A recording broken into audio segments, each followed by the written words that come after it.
বাড়িতে পিসিরা এসেছিলো, পিসিরা আসার জন্য মা রান্না করেছিল হচ্ছে মাছের তেল দিয়ে এখানে উচ্ছে আলু তরকারি, ওটা দিয়ে ভাত খেয়ে নিলাম।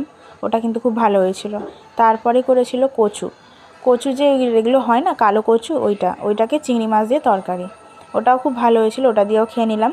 তারপরে করেছিল মাছের ডিমের পাতুরি, নর্মাল যে মাছের ডিমগুলো হয় সেটার পাতুরি। তো দেখো সেটাকে কেমন দেখতে হয়েছে। আর এটা যদি রেসিপি চাও তোমরা তাহলে আমাকে কমেন্টে জানিও, আমি নিশ্চয়ই রেসিপিটা দেবো। কিন্তু এখন রেসিপিটা নেই, শুধু ভিডিওটাই আছে। তার মধ্যে যেমন পাতুরির মধ্যে লঙ্কা দেয়, তো লঙ্কাও দিয়ে দিয়েছিল। আর এই যে ভালোই হয়েছিল খেতে। ওই যে এটার নাম হচ্ছে মাছের ডিমের পাতুরি মনে হয়। তো সেটা করেছিল, সেটাও খুব ভালো হয়েছিল। তারপরেই হয়েছিল এমনি নর্মাল আলু দিয়ে মাছের ঝোল, এটা হচ্ছে রুই মাছের ঝোল। তারপরে ওটাও খেয়ে নিলাম, ওটাও কিন্তু খুব ভালো হয়েছিল। আমি নিয়েছিলাম একটা লেজার পিস, আমি বেশিরভাগ টাইম লেজার পিসই নিই, তো ওটা দিয়েও